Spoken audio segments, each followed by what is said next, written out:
All right, it's time for us to get started. Once again, I am introducing our speaker, Ms. Fasida Hawthorne White.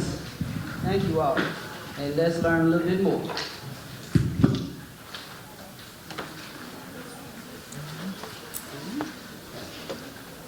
Thank you, Rhonda. And hello, everyone. I know that people have had lunch, and you know what happens after lunch. You might tend to doze off, so I will try to, I won't do a song and dance routine, but I'll try to at least keep you awake. And thank you for, can everybody hear me? Does it sound good? We're good? Okay. So we're going to be talking about creating a family cookbook or community cookbook.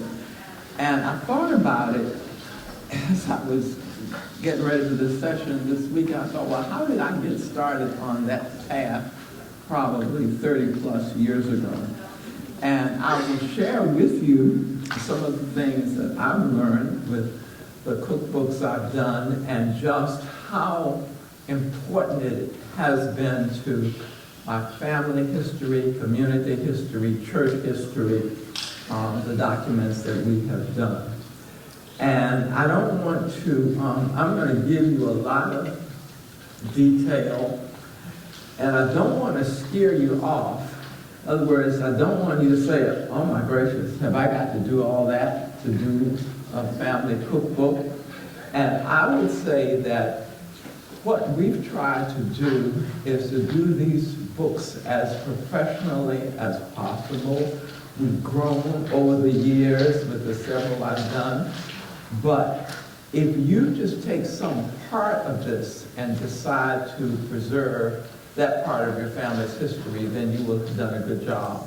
So no, you don't have to do all that we did, but I encourage you to do as much as your skill set and your time and your finances allow. Just to think about, you know, foodways and eating habits and culinary practices are so important and such an important part of our social history. And looking into those practices can do so much to open previously closed windows onto the lives and times of our ancestors. And especially in the African American tradition and in other ethnic traditions, we know that food and food traditions are important to our several histories. I have Jewish friends that, though that culinary tradition is also important.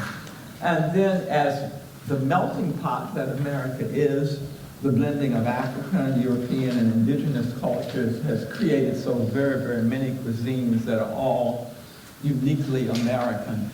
One of the things that I looked at, I don't know how many of you have been to the National Museum of African American History and Culture on the Mall in Washington, the Smithsonian Museum, and in the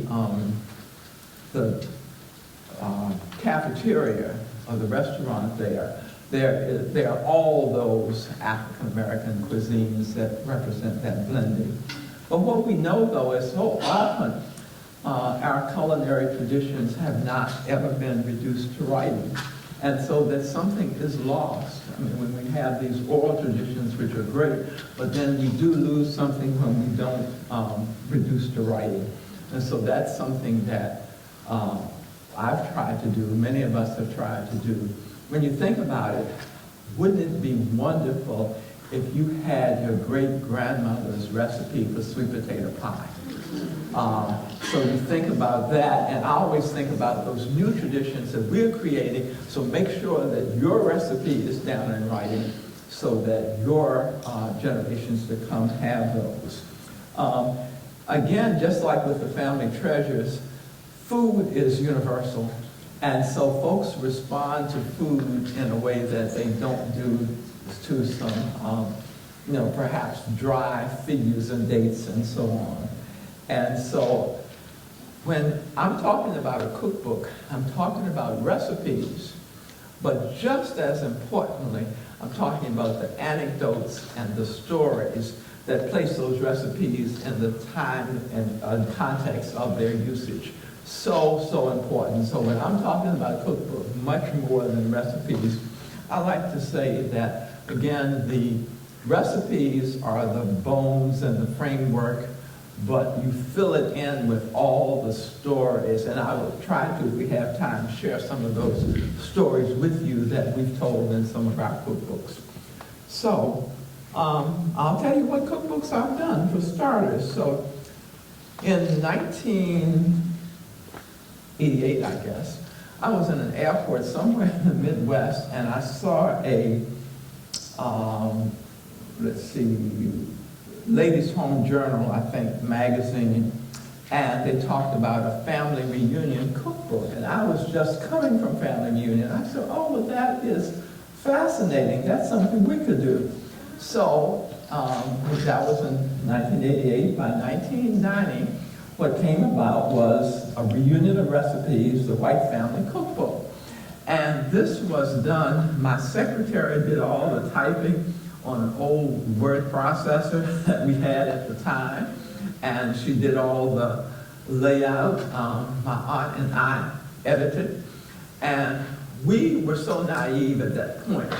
We put out the call during the summer for recipes, and we thought that we would be together Thanksgiving, and we would do the editing that weekend, we thought. So, oh, we were so wrong. Thanksgiving came and we had one recipe. And then we learned that, I always say, when I'm going to talk about setting up a timeline to do this work, but whatever you think is going to be, multiplied by at least 3 times, because everything is going to take longer than you thought. And we were so naive. We had no idea what editing really meant. But anyway, that book had 300 recipes from 600 family members. And the way, the way we got it printed is my cousin in his office had one of those little binders that you apply a plastic cone binding. So he copied every page and put the plastic cone binding in. You'll see what it looks like in a minute. So the second cookbook we did, and that cookbook, I'll never forget, my daughter was about 12, and the way that we got the index, we had each book on a 3x5 index card, and I will never remember her sitting in the floor in the middle of my office with these index cards trying to alphabetize them, and at one point she just burst into tears. It was just so frustrating, but that's the level, that's how we were functioning in 1999. The second cookbook that I did, so that was in my father's family, that was a White Family cookbook. In 2000 at least, we've become a lot more sophisticated, relatively speaking, and we did a book called Help Yourself as the God's Mighty Plenty, a treasury of recipes from the Cawthorn Brooks family. And this had 368 recipes from 100 family members and friends. So we moved up, and I'll talk later about how we came up with the titles for these books, because that's important. Then I had occasion to work on a church cookbook, and it is called Gather at the Welcome Table, the Angel Visit Baptist Church Sesquicentennial Cookbook, 1866 to 2016. And it has 370 recipes from 140 different church members. And then finally, we did a second edition of that Cawthorn Brooks cookbook. And this is actually a second edition that has an addendum with 53 recipes from 31 new family members. And so it has 421 recipes from 131 family members and friends. And so that is, that's how, and I'll talk more about those later. So this is what that first cookbook looked like.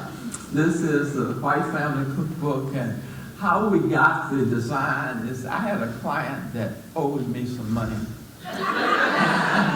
He was an artist, and so I just had him create something that is kind of food, food related. And so that's how we got that design, because I'm not an artist, I'm not a graphics designer, and nobody near me in the family was at that point, but that is how we got that, that book. So this is, we just familiarly refer to it as Help Yourself. And what you see this right here, this is the original, published in 2000. And this is the second edition that was published in 2017 that has that addendum that I mentioned. And so, let me go to the next slide. This is what the church cookbook looks like. And that is the cover, and the front cover, and then the back cover. And that was published when the church was doing a sesquicentennial in 2016. And then this is my other attempt. One of our pandemic projects was what do we do when we can't get together like we normally do? And so if you were here earlier, you saw some of the exchanges that we did in terms of family treasures, but then we also did an electronic exchange of recipes. And so the year 2020, we were all home, we were housebound, and I know I cooked a lot of things that I hadn't cooked before. And so what we asked people to do was to send their pandemic recipes. In other words, it's November, and you've been home since, March 13th, when the world shut down. And so what have you been doing? You have to eat. You've been cooking. So we asked folks to send in recipes. We also asked them to include what they were planning for Christmas, because we normally get together for white family Christmas dinner. We couldn't get together, so what are you doing separately? And we asked for those recipes. And I won't pretend that we heard from a lot of people. We didn't. But the people we did hear from, we had a wonderful exchange, and there is this document that I created electronically that then also we put in hard copy with those recipes. And again, the stories about the recipes, I had never really seriously made biscuits until 2020. And now I make biscuits well, if I do say so myself. But that's one thing that was pandemic for me. And so that's my experience. So one of the things that you really want to do is take some time and read cookbooks. My husband reads cookbooks like this. He's reading the latest novel, and he's fascinated by them. But the cookbooks that I'm talking about are cookbooks that are they're as much memoir and family story and photographs and even family trees as they are recipes. And these are some of the ones that there are a lot of them that you should read. And probably the one that is the first of its genre, Spoonbread and Strawberry Wine by Norma Jean and Carol Darden, published in 1978. And notice the subtitles of all these: Spoonbread and Strawberry Wine, Recipes and Reminiscences of a Family. Another one, Family of the Spirit, John Penderhugh's, Recipes and Remembrances from African American Kitchens.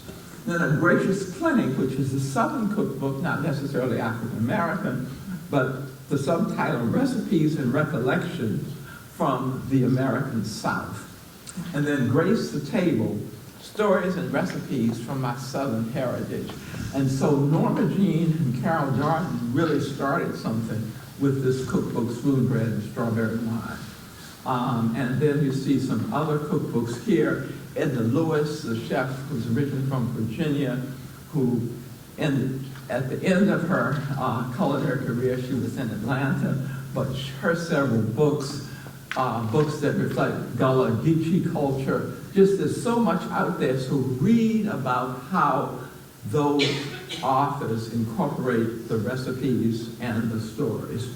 In fact, just this year, this is from the Washington Post in February of this year, and it's focusing on Norma Jean and Carol Darden. It says, Spoonbread and Strawberry Wine still sets the bar for the cookbook memoirs. 45 years ago, Norma Jean Darden and Carol Darden Lloyd charted a new course for cookbooks.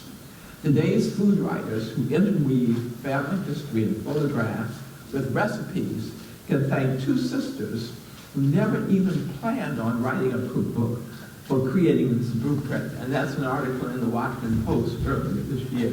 And so they really started something, and which continues. I mean, just this year, one of my newest purchases, and you can guess I collect cookbooks, Praise Song for the Kitchen Ghost, stories and recipes from 5 generations of life. That shouldn't be country cooks, this is county, it's country cooks, by Crystal Wilkinson, and that was published in January of this year. And so that's the genre I'm talking about, making sure that you tell the stories. So, you got to think about creating a cookbook. Establish goals. What are you trying to do? Is it a fundraiser? As the ones, well, the church cookbook was not so much a fundraiser, but the family cookbooks we've done were fundraisers. So we had to create a budget and figure out how we get this printed, what the other costs will be, and we're just trying to cover those costs, or should we try to make money? And then the scope of the effort. If it's a family cookbook, well, not just my family cookbook, what family? Is it, like the first book I showed you is the White family, so it is the descendants of a couple who were born in the 1820s and 1830s, and it's their descendants who created the cookbook. Just like you decide if you're having a reunion, who is in the reunion, there's the scope of who is doing this family cookbook. And it can be anything you want it to be. I mean, if you want to do a cookbook that says it's centered around me and my family, so whether it's my mother's family, my father's family, my great-grandmother's, whomever, but just set the scope of what you're doing. And then, if it's a family cookbook, are you accepting recipes from direct descendants only, extended family, friends? Now, I will say to you that for all of the cookbooks I've done, we didn't particularly solicit friends a lot, but those friends who were around us, we welcomed the richness of what they might contribute as well. And then we made sure to identify the contributors so that someone who comes down the road later, and I'll share with you how we did that. We made sure that when you pick this cookbook up, then you see where that person, 100 years from now, somebody will know who that was and how they were connected. So you're going to need a team, an editor or co-editors. And this is somebody who has the whole project. They can wrap their arms around the whole project, attention to detail, look at all those skill sets you're going to need. So you're going to need persons who can do outreach to help you get the recipes in the first place. You're going to need somebody who can type, I'll just say old-fashioned typing, editing, proofreading, artwork and graphic design, promotion and sales. And you really want to have, ideally, a team of people with all those skill sets. So not just one person who can do editing and proofreading. You really are going to need more than one. So you want to see to what extent you can put those skills in place. How are you going to get it printed? Now, for all of the books I've done, we have created a print-ready document. In other words, we did each page, and then we sent it to somebody to be printed. And that is up to you. There are cookbook companies that specialize in cookbooks. The issue I have with them is many of them just tell you to submit your recipes, and they will give you this cookie cutter pages that just have, they don't do generally anecdotes or stories about the recipes. They just tell you, we charge you for how many recipes you had, and it's not something that I would want to do. You don't get the character and flavor that you're probably trying to establish.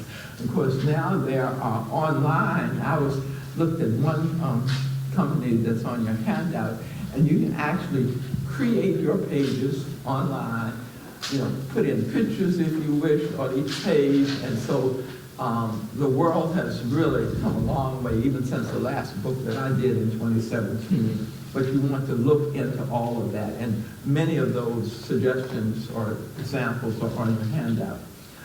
Consider the size, the format. Now, I'll just say to you, and I'll show you these books, this is the size that we did for both the Cawthorn Brooks, the original and the second printing. And this is a pretty standard cookbook size. I don't know the exact dimensions, but we wanted something a little larger when we did the Angel Visit cookbook. So this one is larger. You can see the difference. And that difference makes a big difference. And of course, these are both hardback and with the spiral cone binding. And you could, well, not spiral cone, with the plastic cone binding. You could elect to have spiral.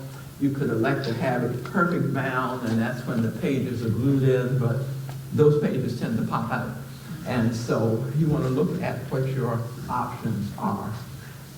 And so, as you said, page arrangement, binding, format, all of those many, many decisions to be made.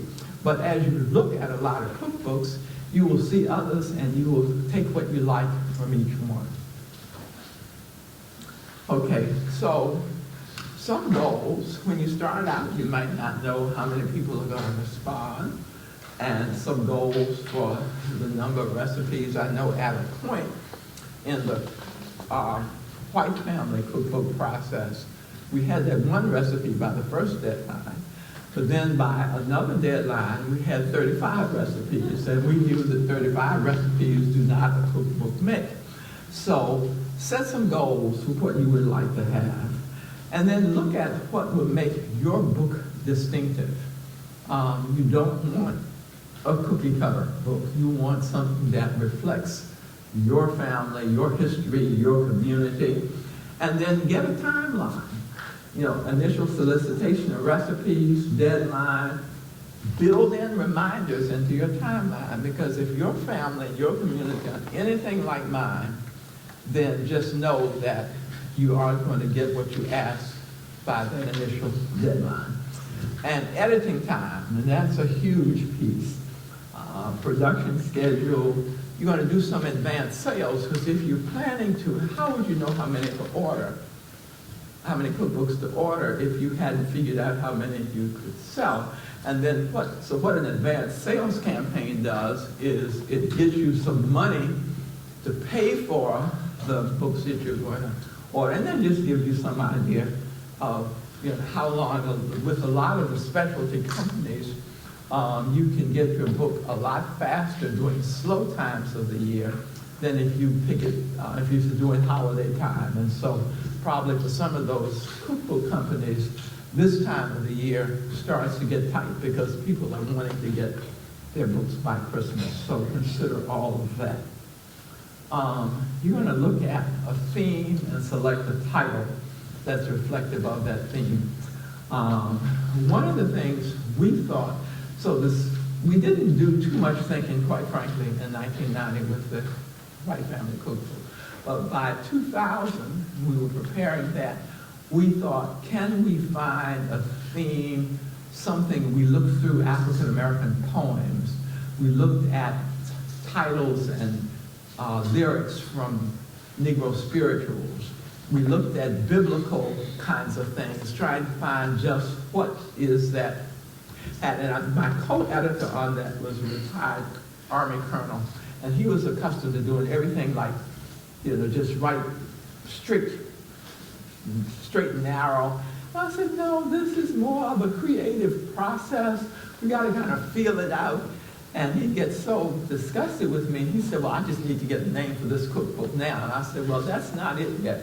He said, well, what is it? I said, I don't know, but when I hear it, I'll know it. So my mother, Eva the Griot, and the family historian, was just talking one day in the back seat. I'm just driving, coming back from a family reunion meeting, and she starts to tell me something she's told me 25 times before at least. She said, Bro Dennis said, help yourself, there's a God's mighty plenty. And that's how this Bro Dennis who was her grandmother's brother, invited people to come to the table to eat at his home.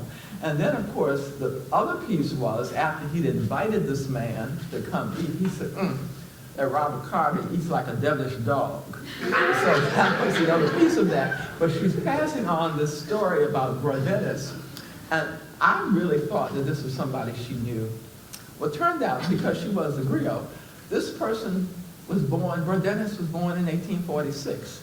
And so she didn't know him. She's passing on this story. But when she said, help yourself, there's a God's mighty plenty, I thought, that's it, that's it. When I heard it, I knew it. That's the name of the cookbook.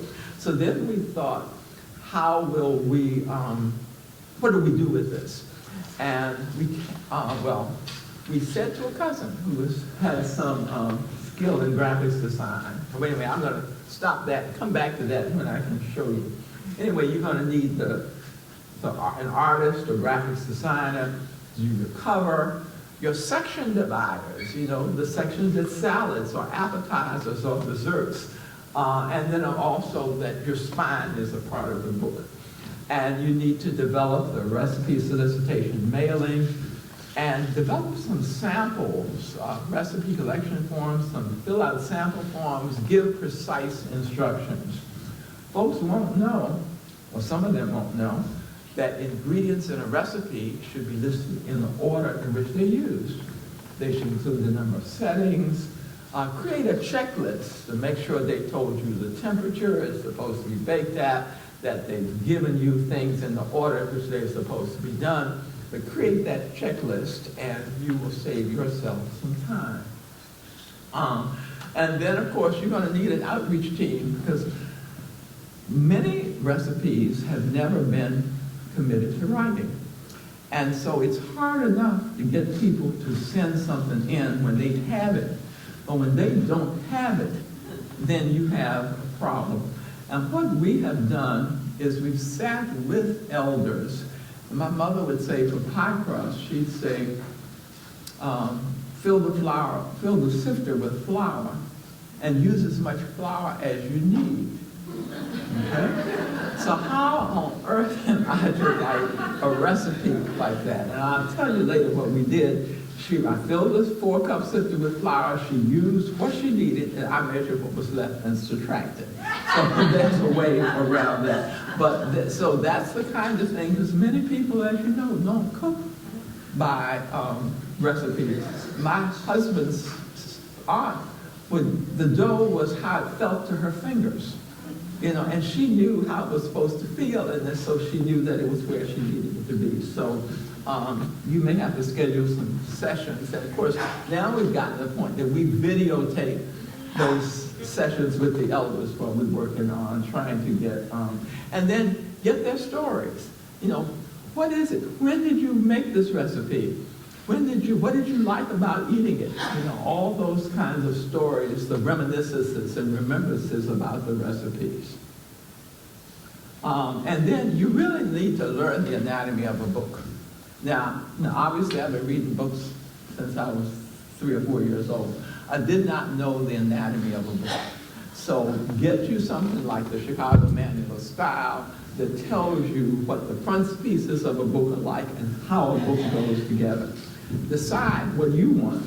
So you're going to have perhaps a foreword, an introduction, because this is a family journal, then family history narrative, family trees, dedication, acknowledgement, all those kinds of things. Consider asking a writer, historian, chef, or other public person to write the foreword for your book. Now, for the Coughlin Brooks Cookbook, Howard Dotson, who was then chief of the Schomburg Center for Research in Black Culture, which is the largest accumulation of black research materials in the world, was a friend who wrote the foreword for that book.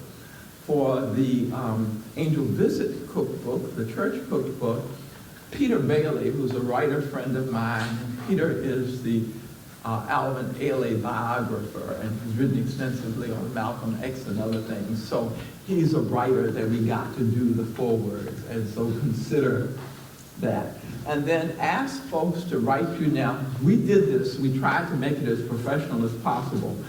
On the dust jacket of a book, you often see on the back, advanced praise for.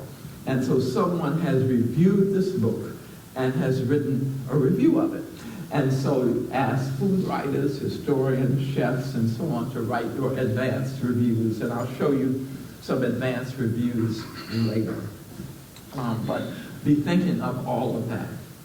And then, as I said, look at what software serves your needs. I mean, we've actually done, I think we did one cookbook in Word, we did the other one in Publisher, and now if we did one, we'd probably use some online software.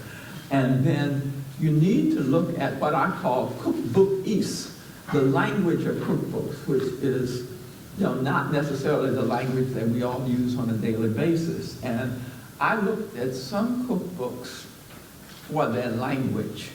I looked at other cookbooks for their design. And other cookbooks for their anecdotes. And so suggest, look at well-edited cookbooks and pick ones that you want to emulate. And then look at your recipe categories. What categories are you going to have? And it can be anything that you want it to be. And whether you will put the recipes in a particular category in some kind of order. And we looked at a lot of cookbooks and came up with how we wanted to do that. We have the cakes are together. Under desserts, the cakes are together, the pies are together, the puddings are together, but just roughly so. And then you're going to look at indexing. Of course, you'll have an index for your cookbook, and look at how you do an index. Look at other indices. So, of course, the index is going to be under cakes. You're going to have all the cakes, but then you're going to have the name. If this is brown sugar pound cake, then that's going to be in there under B, in alpha order. And then there may be some other categories that you need to have. And so look at your index and then consider identifying your contributors. Actually, we did an index of contributors. So if it's my husband's name, Bladen Phillip, then it lists all the recipes that he has contributed to the cookbook. And we just said, submit what you may and will. We did not restrict. You may need to, if you have a huge family, and you think that people will just be prolific, you may need to say, restrict the number of recipes per person, but we didn't feel the need to do that. And then, as I said, consider identifying contributors by their family connections. Now, get a good dictionary and get a good style manual. My co-editor and I, for Coffin Books, we both bought whatever edition of Chicago Manual of Style was the current one in 1999. And we went by it. Now, we're nerds. We're grammar nerds, some of us. And so probably nobody else cared about the time we spent on whether the Oxford comma was needed or not, or on whether it was a restricted appositive or a non-restricted, but we're nerds like that, so we didn't mind doing that. But you want it to be as correct as it can be, and you want consistency. So if you're the Oxford comma crowd, then make sure the Oxford commas are always there. If you're not, as some people aren't, then be consistent about it. And then we were fortunate enough to have someone who knew culinary language, in person of my husband. So he was able to, culinary language that I personally don't know, but he knew.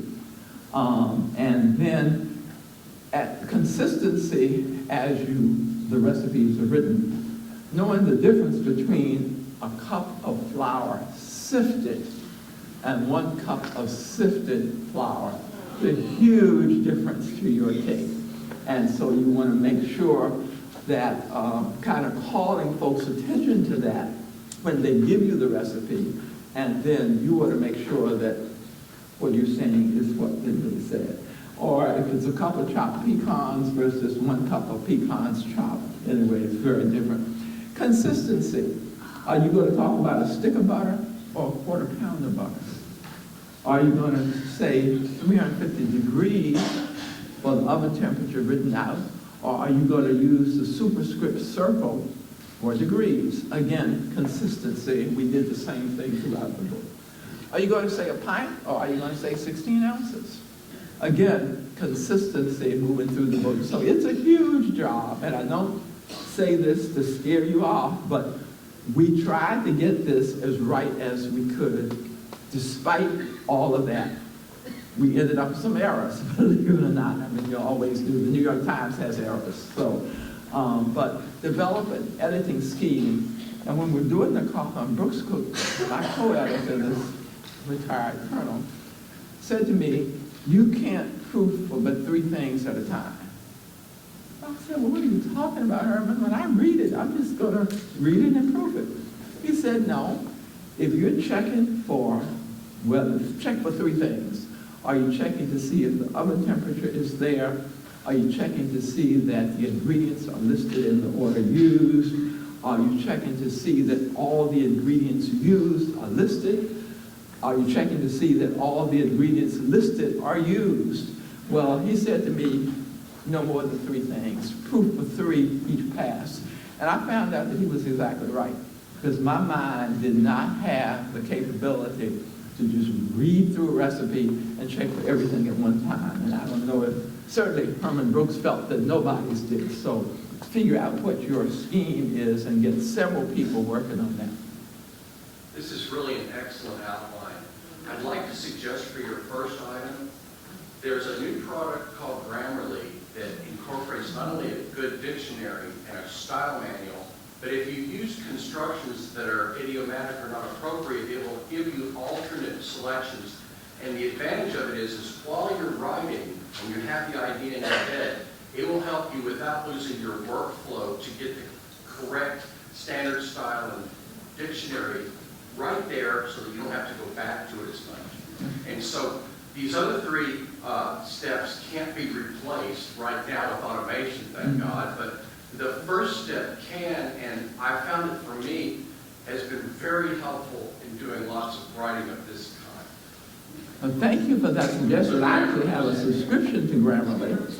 But there's a free tier and there's a paid tier. Yeah, well, I think I've had the paid, and sometimes I have the paid, sometimes I have the free, but Grammarly has been something that I have learned since I did the last cookbook, and so had not used it in cookbook preparation. So thank you so much for that idea. And there's always things that make life easier.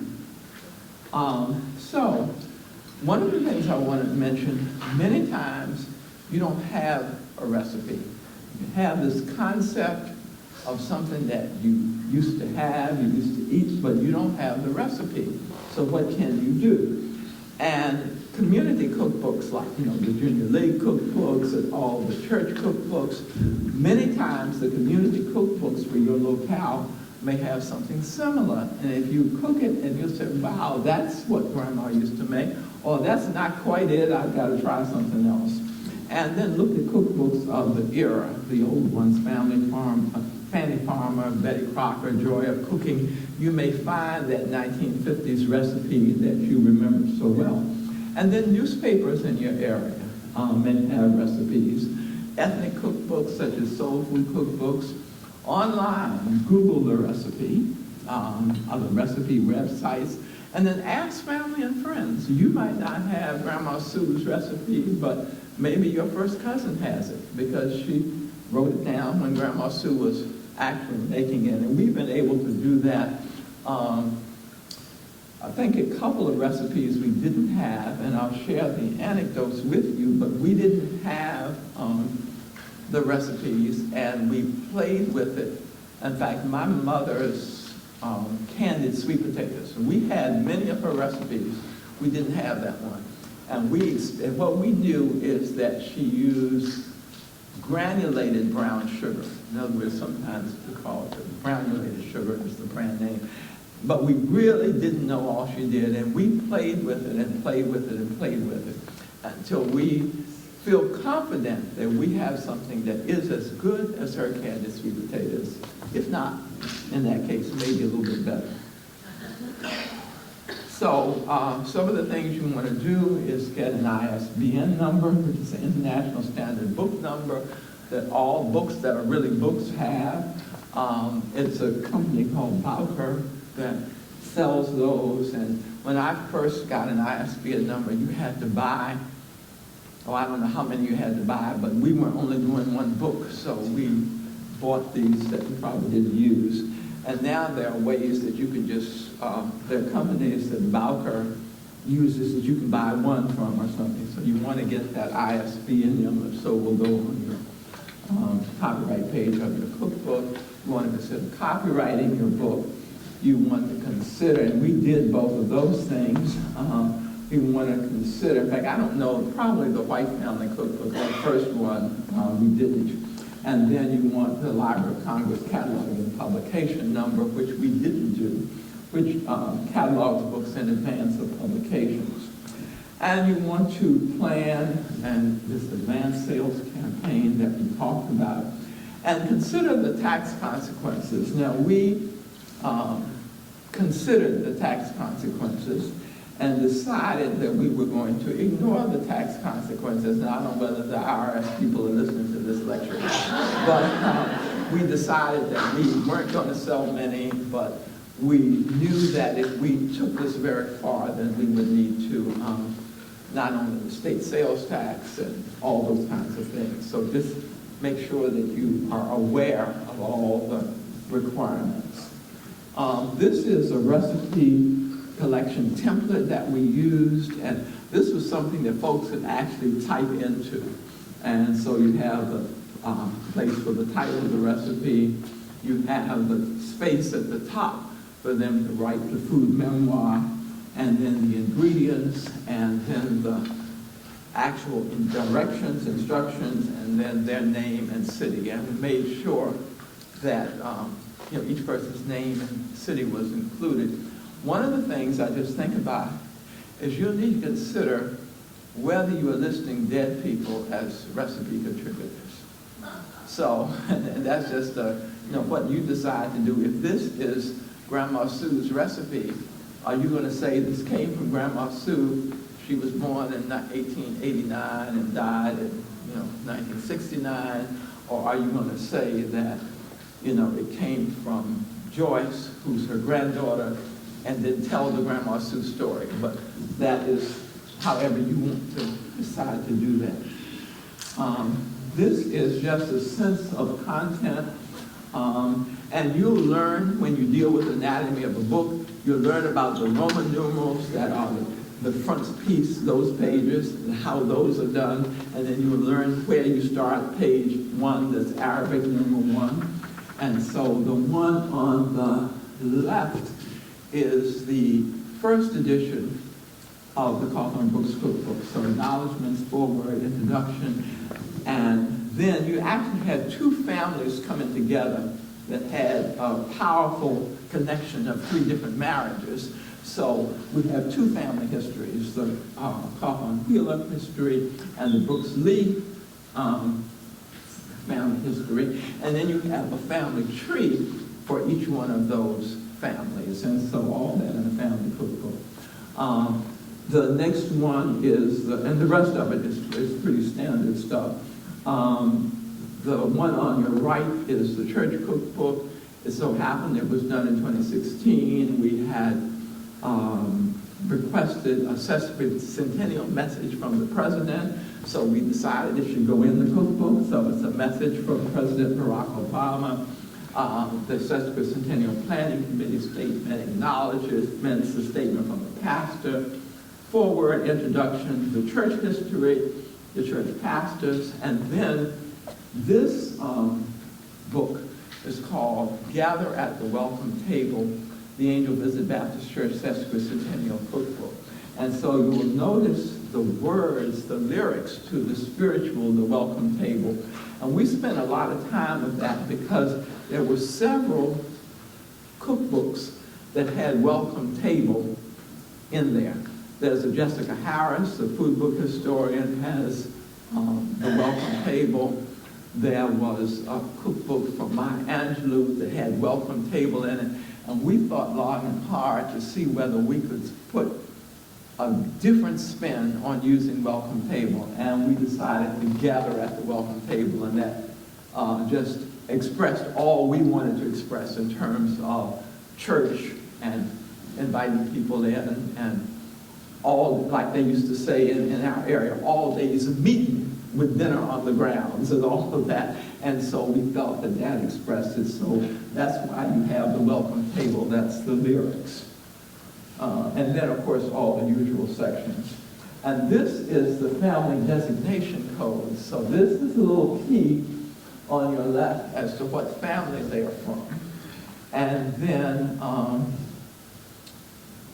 those are the designation codes. And then when we list the contributors on the right, and these are actually contributors to the first edition, then they are listed with their code. And so if somebody is number 14, the family of John P. Coughlin, by their name, is that number 14. And so we thought it was important to document who folks were. And so if there was a friend, then number 19, friends of the Cawthorn and Brooks family, or number 18 was Cawthorn and Brooks extended family. That's somebody that, you know, maybe they wanted to create to contribute a recipe, and their sister-in-law married into the family or something like that. I mean, we're very broad in our calling it an extended family.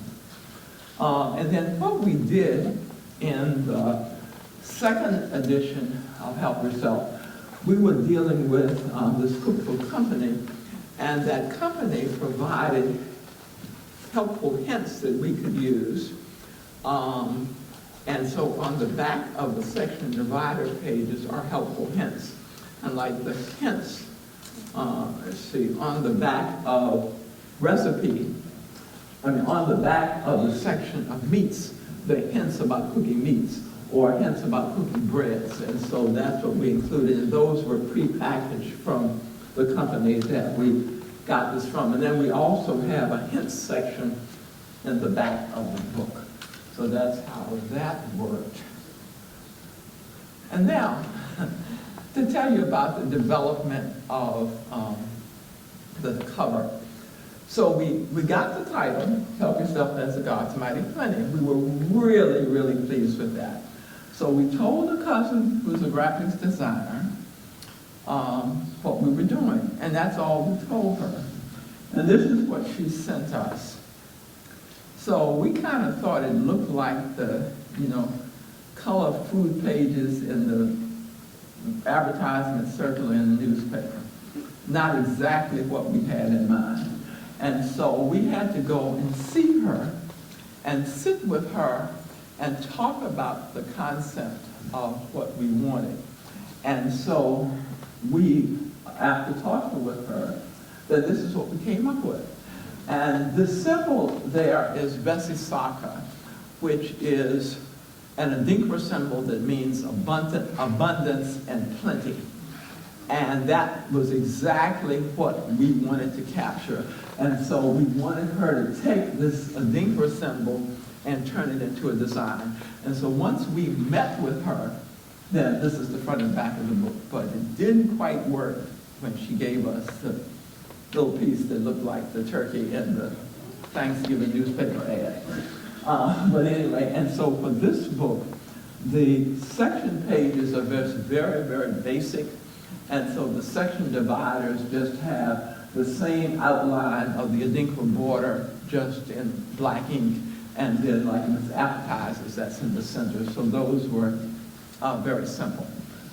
With the cover of the book, with the spine, again, we felt that the spine was an important design component, and so that's the spine of Gather, as we familiarly call it, and the spine of Help Yourself. And I think that the early edition of Help Yourself probably had black writing on the spine. And so sometimes we are, I won't say we copy things, we are inspired by what we see. And so we were looking at some cookbook covers. There's all of these companies like Mars Press and Cookbook Printers and there are several of them that are on your handout. They give you, in other words, if you want to go in and just pick one of their standard covers, you can pick that. You can even pick a standard title if you don't want to think of your own title, which I would suggest you go that route. But anyway, we saw this, and we thought, oh, isn't this fascinating? These were some of their covers that were suggested, and these were cover section dividers for a church cookbook. And we thought, oh, now we know what we're doing. So this is what we did. That's what we saw. This is what we did. We photographed, two of us. We went around the church and photographed these different components. These photographs came from Angel Visit Baptist Church. We did them, my co-editor and I can tell you that to get this picture up there on the end of the pew, one lies down on one's stomach on the floor to get that picture, but also had to lie down on the ground to get this, that cornerstone there. But we did all the photography, the two of us. And then what we did is the background design that you can see, this little design here, that's a design that's on the ceiling of the church. In other words, we photographed that design from the ceiling tile and then reproduced it here. And so we were just really, really pleased with the way this came out. We're very proud of it. We took two of our stained glass windows, and my mother would be so happy. This window right here is the one that my family purchased. It's over the front door, has my mother's name on it. You have to walk under her name to enter the church, enter and exit the church, so she would be happy. She'd be happy that that is reproduced. But we were just, that's one of our proud moments to have done this. And so whatever you think of to, make this special and make it peculiar to your circumstances of what you're doing so it's memorable. And so that's what we did. And let's see, my time frame here is probably just about time for our break. And whereas I had questions here, but I think we're going to break and then do all the questions at the end, because these two sections on cookbooks are very related. And so we'll come back. Rhonda, tell us our time frame.